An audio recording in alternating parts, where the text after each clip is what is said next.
Olá, começamos mais um quadro de entrevistas aqui na Total News e durante todo o mês de setembro vamos falar sobre o Setembro Amarelo, que é um mês dedicado ao combate e prevenção contra o suicídio, um tema tão importante e que tem afetado tantas pessoas, tanto no Brasil quanto no mundo. Hoje nós convidamos o Capelão Reis, ele que atua há mais de 30 anos no Hospital Universitário Maria Aparecida Pedrocian, o HU ali na UFMS. Também é major capelão da reserva do Corpo de Bombeiros Militar de Mato Grosso do Sul, psicólogo, teólogo, filósofo. Também é reconhecido pelo trabalho na área da saúde mental, manejo de crises suicidas e coordenação de grupos de apoio a pessoas enlutadas. Major, é um prazer te receber aqui em nosso estúdio da Total News. Seja bem-vindo. Nós que agradecemos e vocês estão quebrando o tabu na nossa sociedade, principalmente nos meios de comunicação, tratando desse tema com seriedade e, acima de tudo, com esclarecimento à população. Então, para a gente começar a nossa entrevista, eu queria que o senhor falasse sobre a importância dessa campanha do Setembro Amarelo. Nós temos outras também durante o ano, que é em janeiro, né, o Janeiro Branco de Saúde Mental, e tem esse de Setembro Amarelo. Qual que é a importância de uma campanha como essa? Essa campanha ela é fundamental, um divisor de águas. Quando ela foi instituída aqui no Brasil, recebeu muitas críticas, principalmente por profissionais de saúde mental que não estão familiarizados com o que é realmente a linha de frente do tratamento. Nós que atuamos ali por anos negociando com pessoas com tentativa de suicídio, é bem objetivo. As pessoas precisam ser ouvidas. E nesse Setembro Amarelo é um divisor de águas porque ele rompe tabus, quebra paradigmas e principalmente esclarece à população que o suicídio pode ser evitado e principalmente leva à conscientização da pessoa que está em grande sofrimento, seja ele psíquico, social, moral, espiritual, passando por um processo de sofrimento, que ele pode falar da sua dor, da sua angústia e procurar ajuda. Isso é fundamental, é conscientizar a pessoa em grande sofrimento que ele pode falar que o suicídio não é última coisa a ser feita. Existe sim a possibilidade de ser acolhido e ser tratado. Nós falamos tanto sobre essa questão de saúde mental e suicídio. Por que o senhor acha que ainda é um tabu? Por que continua sendo um tabu na sociedade? Continua sendo um tabu pelo processo histórico da nossa sociedade, principalmente nós brasileiros. Nós temos ainda aquele estigma do efeito Vetter, né? O efeito Vetter é um livro que foi publicado em 1774 na Alemanha, onde um jovem cometeu suicídio e ele deixou uma carta e cometeu suicídio. Quando esse livro foi lançado, ocorreu que, infelizmente, vários outros jovens cometeram suicídio de igual modo. Então, essa questão de não, esse tabu de se falar aumenta o suicídio. Isso não é verdade. Os próprios especialistas, os teóricos afirmam, quando você fala e aponta a possibilidade de acolhimento, isso é bom. Outro também é o estigma social, familiar e religioso de quem comete o suicídio. Isso também é outra coisa que é um tabu que nós precisamos entender.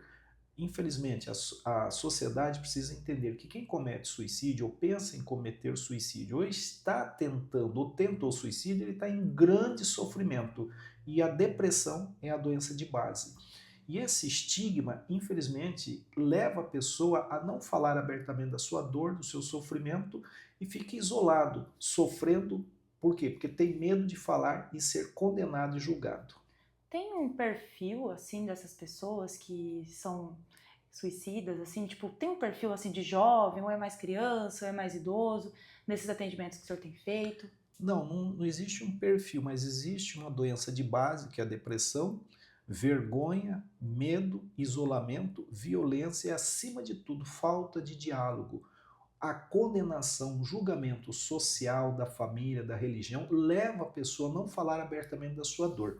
Mas o que a gente tem observado, que as estatísticas têm mostrado, os estudos, que infelizmente o número de suicídio ele tem aumentado na faixa etária dos 5 anos de idade aos 25, 29 anos de idade. Dos Mas 5 anos? 5 anos de idade é a faixa etária que inicia os casos reais de suicídio. Já os casos com maior estatística são a faixa etária de idosos, acima de 65 anos de idade. Mas é preocupante você saber que hoje a quarta causa de morte entre jovens é o suicídio, não só a nível de Brasil, mas no mundo. Então a gente precisa falar disso aí e ter um olhar acolhedor para essas pessoas em sofrimento, principalmente a criança e o adolescente. O senhor falou de Brasil e mundo. E aqui em Mato Grosso do Sul, é alta a incidência desses casos? Infelizmente, Mato Grosso do Sul, ele se destaca no cenário nacional, pelos últimos dados estatísticos, como o terceiro estado com maior taxa de suicídio a nível de Brasil por 100 mil habitantes. Tá? Isso é preocupante. Campo Grande se encontra no cenário nacional como uma das capitais com maior taxa de tentativa de suicídio de crianças e adolescentes. E os últimos dados também mostram que, infelizmente, na área de segurança pública, o Mato Grosso do Sul se destaca como o estado com maior taxa de suicídio de policiais, tanto civis, militares e bombeiros do Brasil por 100 mil habitantes. Nossa, são dados bem expressivos aqui para o nosso estado, né? O que pode estar levando, principalmente nessa questão da segurança pública, o senhor disse dos policiais, bombeiros, São vários fatores que interagem de forma complexa que levam esse policial a cometer o suicídio. E o que a gente tem observado é a falta de estrutura de acolhimento dentro da própria organização.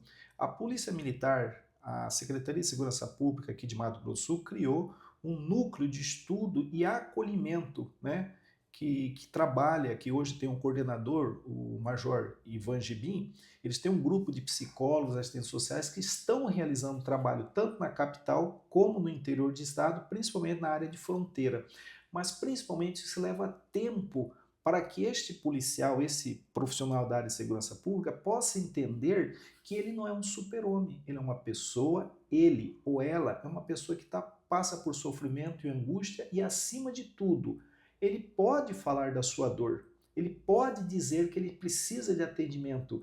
E às vezes na área da segurança pública é vergonhoso você falar que está passando por um atendimento com psiquiatra, psicólogo, tomando medicamento, porque existe o próprio estigma, o bullying institucional.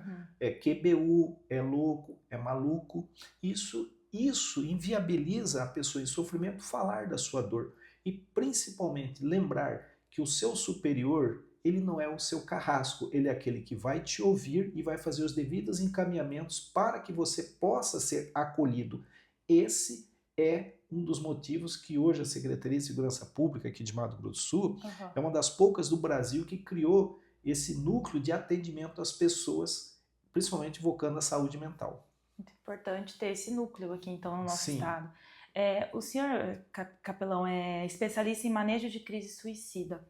Como que a gente pode identificar esses sinais da pessoa? Porque nem sempre a pessoa vai ficar só triste ali, contida. Às vezes ela tá sorrindo com você aqui, mas dentro do quarto ali ela tá triste, não quer conversar nem nada. Como que a gente pode estar identificando? Hoje nós vivemos numa sociedade de sorriso feliz e de alma triste. Primeiro fator que os teóricos, a literatura e nós podemos informar é mudança de comportamento. Mudou o comportamento, sinal de alerta. Que tipo de comportamento? Deixar de fazer coisas que tinha prazer antes, tanto com a família, com colegas, familiares, ele isolar-se e principalmente a intensidade e duração. Passou de alguns dias esse comportamento de isolamento, comportamento de falas como os tais, eu não sou importante, as pessoas vão ser mais felizes por mim, ninguém se importa comigo, dá vontade de dormir, não acordar mais, são sinais de alerta. E principalmente, a sua pergunta foi muito feliz, principalmente senhores pais e responsáveis, converse com seus filhos, pergunte como que está. E mais, às vezes a criança, o adolescente tem vergonha de dizer o que está falando, o que está acontecendo dentro da escola com ele. Pede para ele desenhar ou pede para ele escrever, deixar um bilhete. Ou então, pai, pede para ele mandar uma mensagem para você nas mídias sociais, ou pede para ele mandar essa mensagem para alguém que ele confia, um tio, uma tia, um avô, um líder religioso, o padre, o pastor, o líder espírito, psicólogo ou até mesmo um professor. Mas essa criança e adolescente, ela tem que entender que ela não está sozinha, ela pode falar, romper, principalmente na criança ou adolescente, romper o que a gente chama de vergonha de falar o que está acontecendo. Como que nós que estamos acompanhando um exemplo, se eu vejo algum amigo ou uma amiga passando por isso, como que eu devo agir? que eu não posso falar? Porque às vezes tem palavras que matam também, né? O que eu não posso fazer? Ou melhor, o que eu posso fazer para ajudar? Bom, primeiro, se você tiver um grau de intimidade, de relacionamento próximo, seja colega de trabalho, amigo, familiar, é dizer a palavra que abre portas. Você é importante. Eu me importo com você. Eu estou observando que você está triste, eu estou observando que o seu comportamental. O que está acontecendo? Tá? Você quer falar? Você quer uma ajuda? Eu estou aqui para te ouvir. Nós passaremos por isso junto. Não importa o que aconteceu, o que esteja acontecendo. Eu estou aqui. Você não está sozinho. São palavras que vão dar sentido de pertencimento a alguém que está em grande sofrimento. Porém, tem alguns sofrimentos que têm uma desordem mental, uma confusão mental. E aí tem que ter uma intervenção médica, principalmente de um psiquiatra ou de um psicólogo. E aí, às vezes, é interessante levar imediatamente para uma unidade básica de saúde, onde vai na triagem, você já pode falar, ou ele vai lá, o enfermeiro que vai realizar a triagem já está informado, tem toda a formação, já vai fazer um atendimento qualificado e diferenciado, tanto para quem tem plano de saúde, faz a mesma coisa. O que não pode é ficar solitário com esse sofrimento, porque uma dor não compartilhada dói mais. Então eu preciso falar dessa dor, mas como falar e com quem falar? E eu observar, eu tenho que ser muito acolhedor, sem julgamento, sem crítica e sem condenação. E aqui vou falar como especialista em saúde mental. Na clínica eu sempre oriento: não coloque a religião, não coloque a espiritualidade quando se trata de saúde mental. Não julgue essa pessoa, ela precisa ser ouvida e, às vezes, com tratamento medicamentoso, a terapia química, para atenuar o humor e diminuir a intensidade de sofrimento mental que essa pessoa está passando. Ainda falando sobre essa questão do suicídio, depois que acontece, fica as pessoas, né? A família fica sofrendo, fica a família enlutada, e é importante falar sobre a pós-venção. O senhor estava me falando que tem um grupo ali na UFMS também de acolhimento, tem outros grupos também aqui na cidade que eu até conheço que ajudam essas pessoas. Queria que o senhor falasse sobre esse luto, como ajudar essa família, e também falar sobre esse grupo, como encontrá-los. Bom, em primeiro lugar, o luto por suicídio é um luto diferenciado, que é um luto que traz uma característica muito particular. É a culpabilidade, ou seja, familiares e amigos próximos dessa pessoa passam por um processo intenso de culpa. E quando uma pessoa comete suicídio, atinge direta e indiretamente de 6 a 12 até 20 pessoas, dependendo do núcleo social e familiar dele. Então, nesses casos, tem que entender que essa pessoa estava em sofrimento. Ele tomou uma decisão. Ninguém é culpado. Você não é culpado por alguém ter cometido suicídio. Aí o que a literatura, os teóricos, nós chamamos de sobreviventes do suicídio. São familiares e amigos que perdem alguém por suicídio. Eles são sobreviventes do suicídio. Eles precisam ser acolhidos. E lá na Universidade Federal, nós temos lá o grupo de apoio ao luto, que acolhemos familiares, amigos, pessoas que estão passando pelo processo da perda, do luto por suicídio. É ali na unidade 6, multiuso 2, ao lado da Biblioteca Central, e nosso grupo funciona todo sábado, das 14 às 16h30, todo sábado, é gratuito e principalmente sem inscrição. Chegou, vai lá. Mas aqui em Campo Grande temos outros grupos aqui, tem o GAES, do GAV, Grupo Amor e Vida, tá? Faz esse trabalho também. E também tem um outro grupo ali numa livraria ali, que também faz esse trabalho aos sábados pela manhã. É fundamental você buscar esses grupos de apoio, onde os iguais, principalmente os iguais, se identificam diante do sofrimento e eles fazem um trabalho mútuo de se acolher mutuamente um ao outro e alivia principalmente o processo do luto e da culpa. Pra gente, assim, no dia a dia, a gente tem uma rotina corrida, trabalho, faculdade, escola, mas é importante a gente também arrumar um hobby, fazer coisas assim para aliviar a mente, né? É uma corrida, eu gosto muito de andar, de caminhar. Eu não corro muito não aguento, mas eu gosto de estar caminhando porque é um momento, ainda mais quando eu vou sozinha, que é um momento que eu fico conversando com Deus, enfim. Mas é importante a gente ter um hobby, né, para estar ajudando nessa questão da saúde, a saúde mental. O que o senhor acha sobre essas questões? É fundamental. Na clínica, eu tenho encaminhado muitos pacientes que em alto grau de depressão, principalmente crianças ou adolescentes ou adultos, para atividade física. Hoje, aqui em Campo Grande, nós temos o privilégio de termos algumas academias que funcionam 24 horas. Uhum. Então, eu tenho alguns pacientes que têm alto grau de insônia e depressão. Então, nesse período, eu recomendo ir na academia. E tem melhorado a atividade física. Agora, com a criança ou adolescente, é primordial participar de atividades físicas. Hoje, em Campo Grande, infelizmente, nós não encontramos campo de futebol, os campinhos de futebol. A gente não vê mais a criança ou adolescente no campo de futebol no final da tarde.